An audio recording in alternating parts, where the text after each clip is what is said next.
மெய்யன்பர்களுக்கும் சிவபக்தர்களுக்கும் நமஸ்காரம். பரமேஸ்வரனின் பெருங்கருணையால் இன்னைக்கு நாம காசி காண்டத்தோட மிக முக்கியமான 18வது அத்தியாயத்துக்குள்ள நுழைய போறோம். எந்த ஒரு சாதாரண முன்னுரையும் இல்லாம சிவசர்மா அப்படிங்கிற சிவபக்தரோட அந்த திவ்யமான விமான பயணத்திலேயே நாமும் சேர்ந்து பயணிக்கலாமா? சப்தரிஷி லோகத்தோட ரகசியத்தையும் அன்னை அருந்ததியோட அழப்பரிய மகிமையும் இன்னைக்கு நாம முழுமையா தரிசிக்க போறோம். ஓம் நம பார்வதி பதய ஹரஹர மகாதேவா. சிவபெருமானோட அந்த தாமரை திருவடிகளை மனசுல முழுமையா தியானிச்சு இந்த மங்களகரமான அத்தியாயத்தை நாம தொடங்கலாம். இந்த நாமும் உங்களையும் என்னையும் அப்படியே நேரடியா காஷிக்கே அழைச்சிட்டு போறத உங்களால உணர முடியுதா? அப்படியே கண்களை மூடி அந்த அமைதியை உணருங்க. எங்கும் பரமேஸ்வரனோட அருள் நிறைஞ்சிருக்கிறத உணருங்க. சிவசர்மா தன்னோட திவ்யமான விமானத்துல விண்ணுலகை நோக்கி அப்படியே மேலெலும்பி போய்கிட்டு இருக்காரு. அப்போ வானத்துல கண்கூசம் அளவுக்கு பேரொளியோட ஜொலிக்கிற அந்த சப்தரிஷி மண்டலத்தை அவர் ரொம்ப வியப்போட பாக்குறாரு. இது ஏதோ சாதாரண நட்சத்திர கூட்டம்னு நினைச்சிடாதீங்க.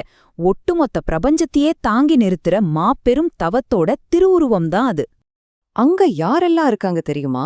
சாட்சாத் பிரம்மதேவனோட மானச புத்திரர்களான மரீசி, அத்ரி, புலஹர், புலஸ்தியர், கிருது, ஆங்கிரசர், அப்புறம் வசிஷ்டர், இந்த 7 மகா முனிவர்களும் அங்கே வீற்றிருக்காங்க. ஆனா கவனிங்க, அவங்க தனியா இல்ல.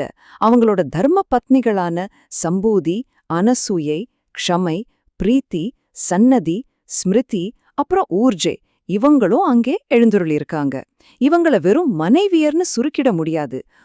உலகங்களையும் தங்களோட தபோபலத்தாலையும் கற்பின் வலிமையாலையும் தாங்கி பிடிச்சிட்டு இருக்கிற லோக மாதாக்கள் இவங்க.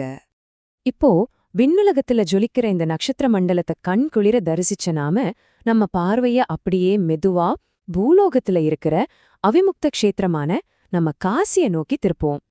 இங்க நமக்குள்ள ஒரு முக்கியமான கேள்வி எழலாம். பிரம்மதேவன் இந்த முனிவர்களை கூப்பிட்டு நீங்க உலக படைங்கன்னு ஆணையிட்டப்போ அவங்க ஏன் உடனே படைப்பு தொழில ஆரம்பிக்காம புண்ணிய பூமியான காசிய தேடி ஓடி வரணும்? என்ன காரணம்? ஏன்னா படைப்பு அப்படிங்கிற அந்த மாபெரும் காரியத்தை தொடங்குறதுக்கு முன்னாடி தங்களை முழுமையா தூய்மைப்படுத்திக்கவும் அபாரமான ஆன்மீக பலத்தை பெறவும் அவங்களுக்கு காசியோட அருளாசி கண்டிப்பா தேவைப்பட்டுச்சு. காசிங்கிறது வெறும் நகரம் இல்லையே, அது சாக்ஷாத் விஸ்வநாதரோட இருப்பிடமாச்சே இல்லையா? அவங்க காசியில பண்ணுன அந்த தவம் ஒரு மிகச்சிறந்த முன்மாதிரி. முதல்ல ரொம்பவும் புனிதமான காசி மகரத்தை அவங்க வந்தடைஞ்சாங்க. 2வது, ஒவ்வொரு முனிவரும் தனித்தனியா அவங்கவங்க பேராலேயே சிவலிங்கங்களை பிரதிஷ்டை பண்ணாங்க. 3வது, சிவபெருமான நோக்கி எவராலையும் நினைச்சு கூட பார்க்க முடியாத அளவுக்கு மிக கடுமையான தவம் புரிஞ்சாங்க. இதோட பலனா ஈசனோட அருளால பிரஜாபதி அப்படிங்கிற அந்த மாபெரும் பதவியும் விண்மீன் மண்டலத்துல என்றென்றைக்கும் அழியாத இடத்தையும் பெற்றாங்க. அவங்க அடைஞ்ச இந்த இரவான் நிலை அவங்களோட அந்த ஆழமான தியானத்தோட பரிசு. இந்த மகாமுனிவர்கள் அன்னைக்கு நிறுவினா அந்த புனிதமான சிவலிங்கங்கள் இன்னைக்கும் காசியில இருக்குங்கிறத நினைக்கும் போதே உடம்பெல்லாம் சிலிர்க்குதில்ல.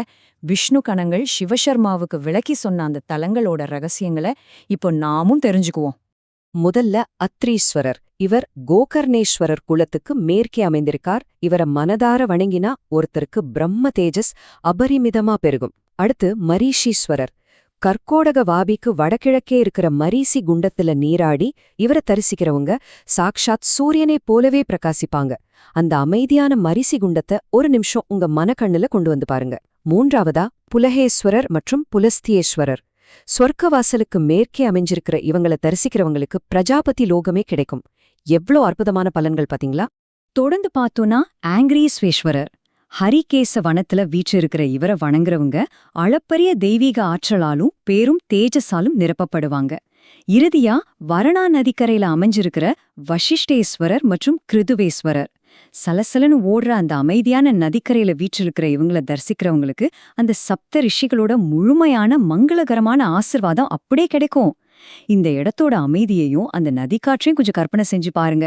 மனசுக்கு எவ்வளோ இதமா இருக்கு. இப்போ நாம ஒரு மிக முக்கியமான ரொம்பவும் ஆழமான கட்டத்துக்கு வந்திருக்கோம். சப்தரிஷிகளோட தவத்தை பத்தி பார்த்த நாம அடுத்து வசிஷ்டரோட தர்மபத்தினியான அன்னை அருந்ததியோட ஈடு இணையற்ற பெருமையா காணப்போறோம். இது வெறும் ஒரு வரலாறு கிடையாது, தர்மத்தோட கற்பின் மாண்போட உச்சத்தை குறிக்கிற ஒரு தெய்வீகமான விளக்கம். இந்த ஒரு விஷயத்த நல்லா உள்வாங்கிக்கோங்க. அன்னை அருந்ததி தேவியோட மாபெரும் கற்பின் திறத்தையும் அவங்களோட பெருமையையும் நம்ம மனசார நினைச்சாலே போதும். புனித கங்கையில நீராடின முழு புண்ணியமும் நமக்கு கிடைச்சிரும். இது எவ்ளோ பெரிய விஷயம்னு கொஞ்சம் நினைச்சு பாருங்க. அவங்களோட தூய்மையோட ஆழம் அப்படிப்பட்டது. இது ஏதோ நான் சொல்றதோ இல்ல புராணங்கள்ல சாதாரணமா எழுதப்பட்ட செய்தியும் கிடையாது. சாக்ஷாத் அந்த மகாவிஷ்ணுவே அன்னை மகாலட்சுமி கிட்ட அருந்ததியோட பெருமைய புகழ்ந்து சொல்றார். உலகத்துல இருக்கிற எந்த பெண்ணோட அழகுக்கும் அறிவுக்கும் கணவர் மேல வச்சிருக்கிற பக்திக்கும் அருந்ததிக்கு யாருமே நிகரா முடியாதுன்னும், பதிவிரதைகளோட பட்டியல்ல அவங்கதான் முதன்மையானவங்கன்னும் அந்த நாராயணனே சான்றளிக்கிறாருன்னு பாத்துக்கோங்களேன். இதுவே அன்னை அருந்ததியோட புகழுக்கு சூட்டப்பட்ட மிகப்பெரிய மகுடம். இந்த உன்னதமான உபன்யாசத்தோட நிறைவு பகுதிக்கு நாம வந்துட்டோம். எப்பவுமே ஒரு நற்கதைய கேட்டா அதோட பலஸ்ருதியும் கேட்கணும் இல்லையா? இந்த அற்புதமான ரகசியங்களை தெரிஞ்சுக்கிட்டதால நமக்கு என்ன பலன் கிடைக்க போகுதுன்னு பாப்போம். காசிக்காண்டத்தோட இந்த 18வது அத்தியாயத்தை கேட்கறதாலையும் இந்த தெய்வீக அறிவை பெறதாலையும் சகல நன்மைகளும் அந்த சப்தரிஷிகளோட பரிபூரண ஆசையும் நமக்கு நிச்சயம் கிடைக்கும். சிவசர்மாவோட விமானம் எப்படி துருவலோகத்தை நோக்கி தன்னோட பயணத்தை தொடர்ந்துச்சோ அதே போல நம்மளோட ஆன்மீக பயணமும் இனி மேலெழட்டும்.